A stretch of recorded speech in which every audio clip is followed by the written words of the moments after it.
할렐루야. 부족한 종을 종교개혁 주일을 기념해서 대청교회에 방문하게 하신 하나님께 감사드리고, 또 담임 목사님과 당회와 성도 여러분들께 감사 말씀드립니다. 구약 성경에는 모두 17권의 선지서가 있습니다. 그 중에서 요나서가 다른 선지서들에 비해 조금 독특합니다. 선지자는요, 본래 하나님의 말씀을 받아서 대언하는 사람입니다. 그런데 요나서에서는 하나님의 말씀을 대언하는 선지자의 모습이 좀처럼 잘 나타나지 않기 때문입니다.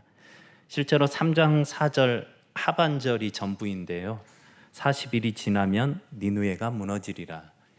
히브리어 성경에서는 요나서가 전체 998단어입니다. 그런데 대언한 하나님의 말씀은 5단어에 불과해요. 0.05%이죠. 그러면 이 요나서의 메시지를 우리는 어떻게 발견해낼 수 있을까요? 히브리어 원문에 보면 요나서 1장 1절이 그리고 그것이 있었다 이렇게 시작을 합니다.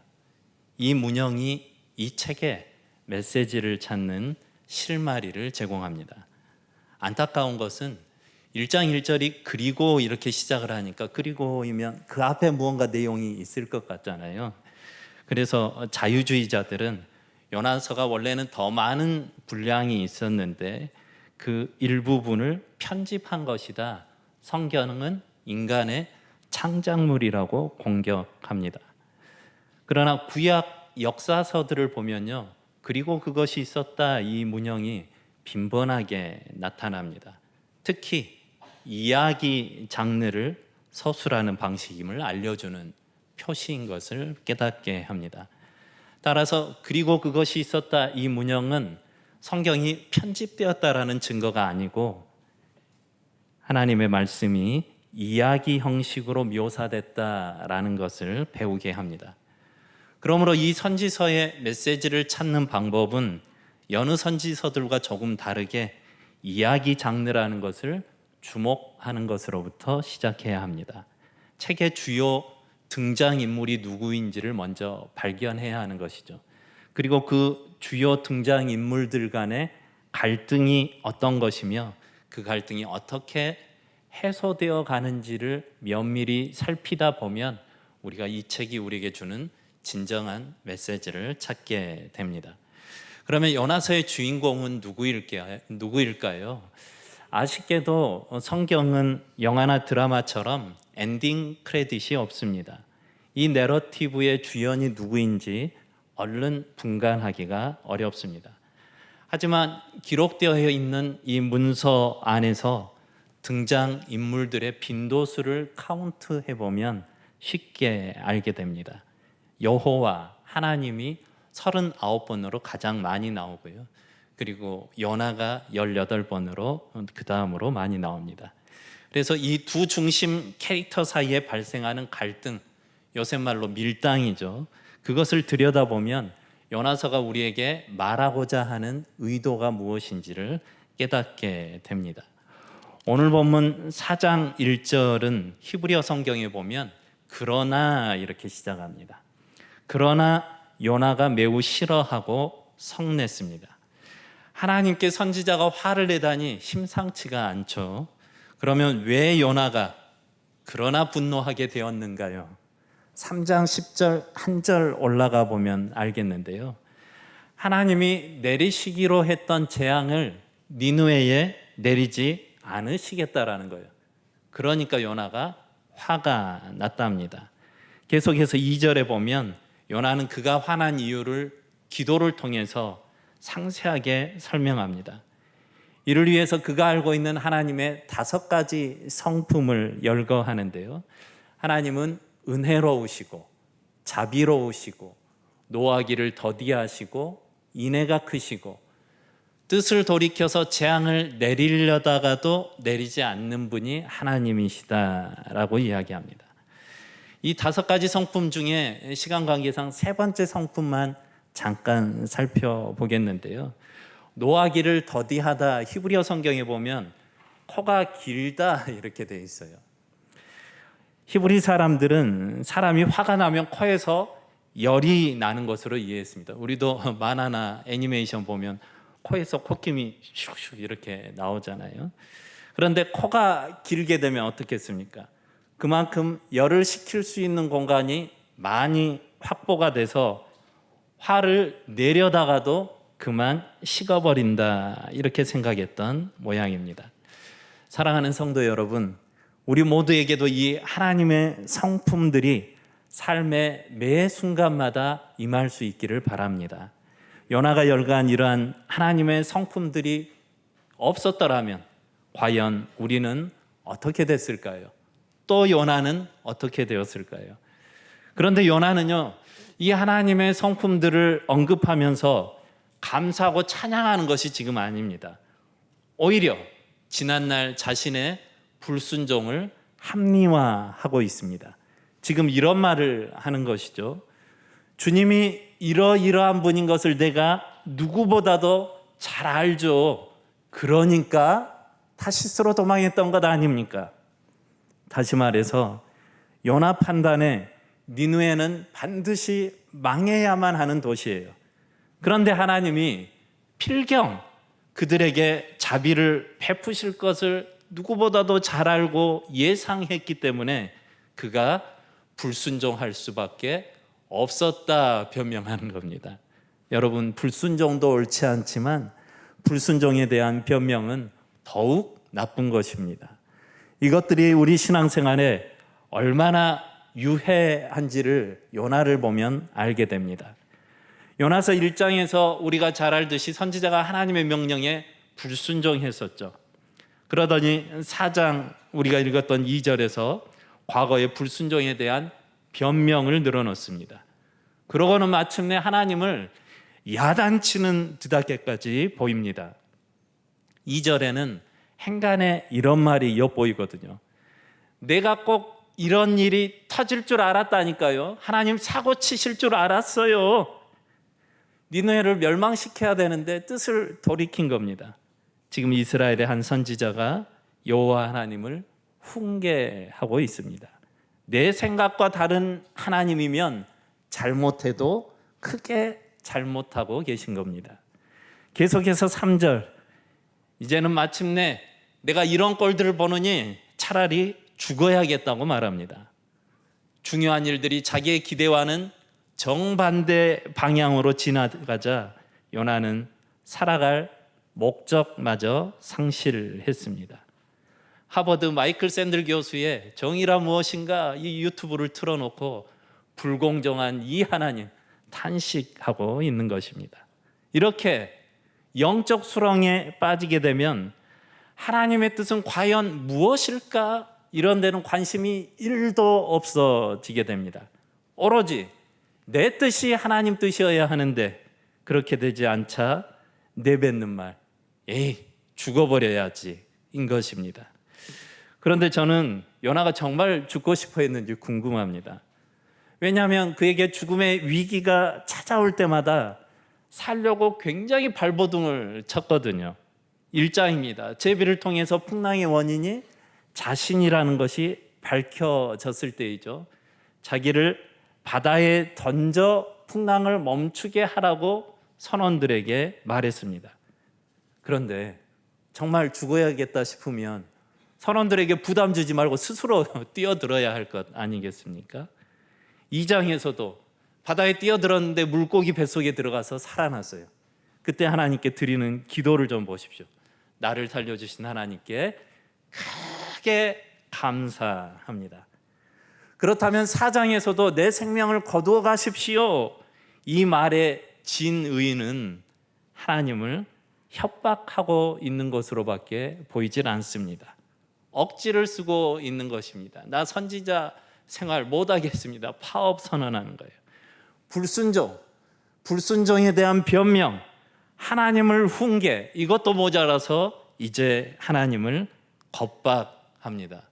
반면에 정작 화를 내셔야 할 캐릭터 하나님은 오히려 요나를 끝까지 친절하게 설득하십니다. 누가 갑이고 누가 을인지 이 이야기에서 당체 알 길이 없어요. 마치 트리플 A 혈액형의 극소심 캐릭터처럼 하나님은 얼굴이 벌겋게 상기되신 채 땀을 삐질삐질 흘리시면서 요나에게 오히려 통사정을 하고 있습니다. 전능자가 말이죠. 4절 이렇게 말씀하십니다. 요나야, 네가 화를 내고 있는데 그것이 과연 옳은지 다시 한번 생각해 보지 않을래? 입이 부어오른 요나는 아무 대답도 없습니다. 불리하면 아무 말 하지 않는 것이 그의 주특기입니다. 그런데도 하나님은 요나가 시간을 충분히 갖고 생각할 수 있도록 배려하고 또 배려하십니다. 과연 하나님은 긴 코를 가지신 분이 맞았습니다. 노하기를 더디하시는 하나님이신 것입니다. 하지만 하나님의 긍휼과 노력에도 정작 변해야 될, 개혁되어야 할 이 요나는 변할 기미가 보이지를 않아요. 5절입니다. 오히려 문을 박차고 성 밖으로 나갑니다. 그리고 동쪽으로 가서 너른 평지 위에 초막을 지었습니다. 초막이 뭡니까? 이스라엘 백성들이 출애굽에서 광야에 거하면서 사용했던 임시 거주지, 텐트인 것이죠. 나뭇가지 등을 모아다가 엉성하게 만든 것이어서 지붕이 있어도 제대로 역할을 하지 못합니다. 한편 요나가 팔짱을 낀 채 니느웨 성을 지켜보고 있는 장소가 이 임시 거주지라는 것은 자기가 기대하는 일, 곧 니느웨의 멸망이 머지않아 일어나기를 여전히 꿈꾸고 있다는 의지가 내포되어 있습니다. 하나님의 능력마저도 이 선지자의 비전을 꺾지 못할 것입니다. 그런 끈질긴 고집불통 사나이임에도 하나님은 그를 포기하지 않으시고 다시 한번 그를 위해 부지런히 일하십니다. 2장에서 큰 물고기를 예비하셨던 것처럼 4장 6절 이번에는 박넝쿨을 예비하십니다. 하나님께서 박넝쿨을 요나의 그 초막 옆에서 자라게 하셨습니다.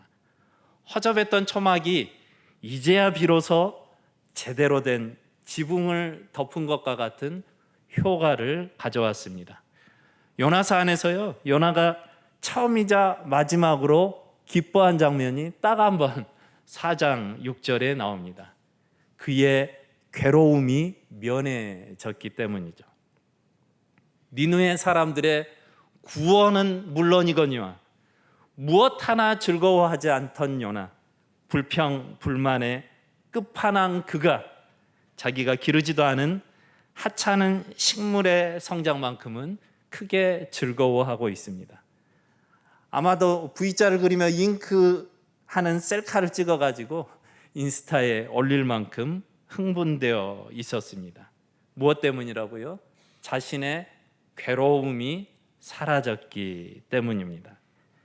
1장, 2장에서는 큰 바람과 큰 물고기를 예비하셨는데 4장 7절 이번에는 하나님께서 아주 작은 벌레를 예비하십니다.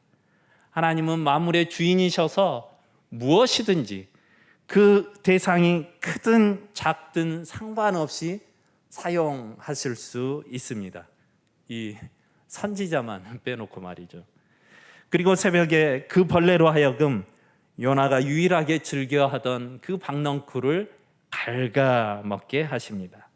그런 다음 8절이죠. 근동지방의 장렬하는 태양 아래 건조한 열풍을 또 예비하십니다. 요나의 고질병은 다시 도졌습니다. 자기 마음에 들지 않는 일만 생기면 이 선지자는 죽기를 갈망하죠. 사는 것보다 죽는 것이 내게 낫습니다. 그러나 하나님은 이번에도 요나를 나무라지 않으시고 두 번째 친절하게 또 질문하십니다. 9절입니다. 네가 박넝쿨 때문에 화내는 것이 옳겠니? 하지만 요나의 대답 역시 하나님만큼이나 신실을 해요. 변함이 없습니다. 제가 죽도록 성내는 것이 옳습니다. 그럼에도 불구하고 우리 하나님은 실망하는 기색조차 없이 세 번째 요나에게 질문하며 열린 결말로 요나서가 끝납니다. 10절 11절인데요. 요나 네가 하찮은 박넝쿨에 대해 깊은 애정을 가지며 그것이 죽지 않기를 대단히 갈망했는데 하물며 창조주 하나님인 내가 나의 피조물인 사람들에 대해 그리고 동물들에 대해 훨씬 더 많은 사랑을 갖는 것 당연하지 않겠니? 이 질문은 마침내 요나서를 읽는 모든 시대의 독자들에게 은근히 이렇게 질문합니다. 이 선지자는 나와 같지 않은가? 그러면 이 책의 메시지는 무엇일까요? 두 등장인물이 이끌어가는 이야기 형식이 요나서라고 했죠. 그래서 두 등장인물을 중심으로 두 가지 생각해 보려고 합니다. 첫 번째 요나입니다. 우리는 요나서를 읽으면서 우리에게도 나와 같은 이기적인 태도가 있지 않는지를 물어야 합니다. 우리는 얼마나 자기중심적인지 모릅니다. 다른 사람이 어긋나게 행동하면 볼썽사납지만 내가 그렇게 하면 단지 긴장한 탓이에요. 다른 사람이 자기 식대로 하면 고집불통이고 내가 그렇게 하면 단호한 것이죠. 다른 사람이 무슨 일을 하는데 시간을 끌잖아요. 느려 터졌습니다. 내가 그러면 신중한 것입니다. 다른 사람이 누군가의 잘못을 끄집어내잖아요. 거참 까다롭네. 그런데 내가 그렇게 하면 분별력이 있는 것입니다. 이렇게 우리 안에 있는 이기적인 태도를 하나님 그분에게마저도 적용을 시킵니다. 우리 안에 있는 나가 튀어나오기 시작하면 하나님도 내 생각과 다르면 불의하신 것입니다. 내 경험이 우선입니다.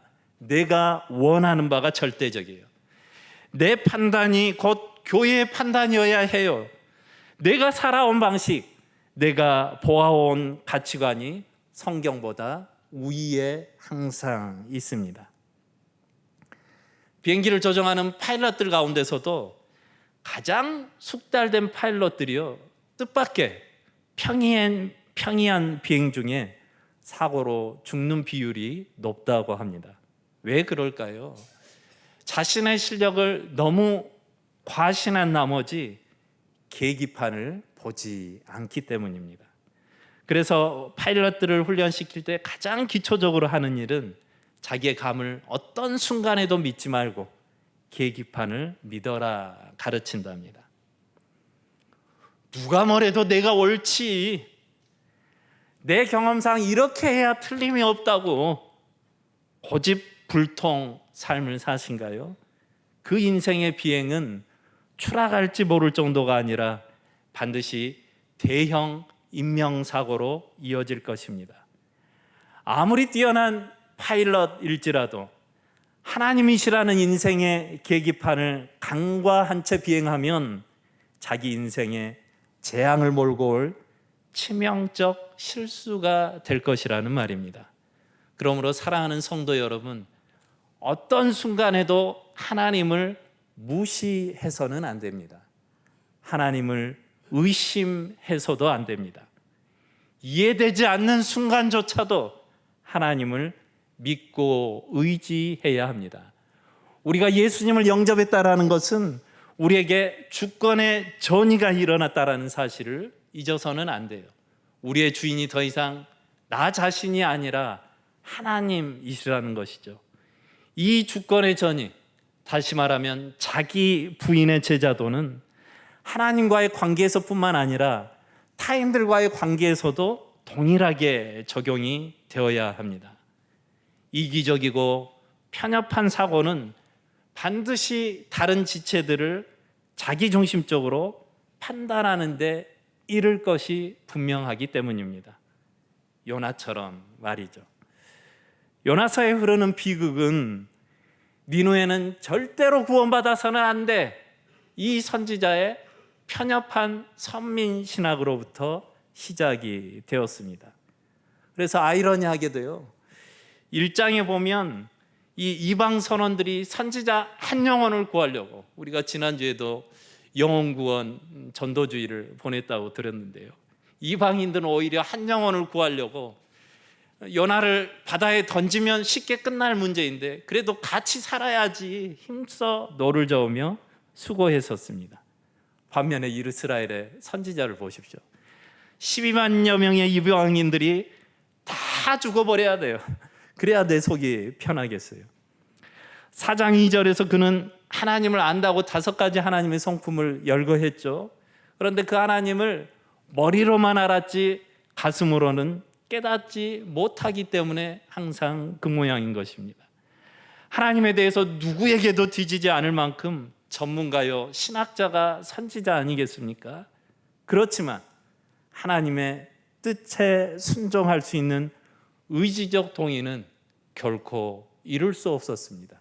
자기의 마음에 들지 않으니까 말이죠. 머리에서 가슴으로까지의 이 30cm의 여행이 지상에서 가장 긴 여행이라는 말이 있습니다. 요나가 바로 그런 사람이었습니다. 그래서 자기가 마련한 기준에 타인들이 못 미치면 어느 누구든 하나님의 은혜의 대상이 되어서는 안 되는 것입니다. 나에게 베푸시는 하나님의 은혜는 아주 적절하죠. 그러므로 그 하나님은 영광과 찬양을 받으시기에 합당합니다. 하지만 내가 싫어하는 사람, 내가 보기에는 영 아닌 사람, 나와는 말이 통하지 않는 사람, 소문을 통해서 그저 그렇다고 재수 없다고 들은 사람, 이런 사람들에게 하나님의 은혜가 임하면 참으로 불편합니다. 용납할 수가 없습니다. 그렇게 다른 사람들을 늘상 판단하고 정죄하고 꾸짖었던 것이 요나이고 요나인 것이죠.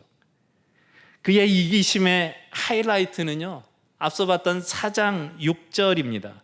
괴로움이 면해지자 크게 기뻐했잖아요.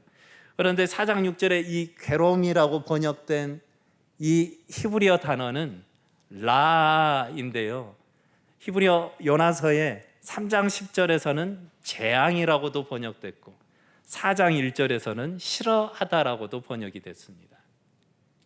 그러니까 요나가 지금 니느웨의 라 재앙이 면해지는 것은 그가 라 싫어했어요.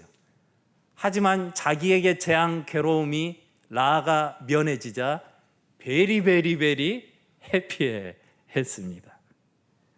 그런데 본문의 요나가 바로 요나인 거예요. 내가 문제입니다. 아내가, 남편이 문제가 아니라, 부모님이, 자녀가 문제가 아니라, 목사님이, 장로님이 문제가 아니라 사실 내가 문제였습니다. 요나서는 우리가 상상하는 다른 누군가가 아닌 바로 나를 오늘 이 아침에 고발하고 있습니다. 이 고발 앞에 수긍하고 머리를 조아리는 것이 사는 길이며 영광스러워지는 길이라는 것을 믿으실 수 있기를 바랍니다. 여전히 나는 아무 문제가 없다고 정색을 하며 버티면 의로워질까요? 아닙니다.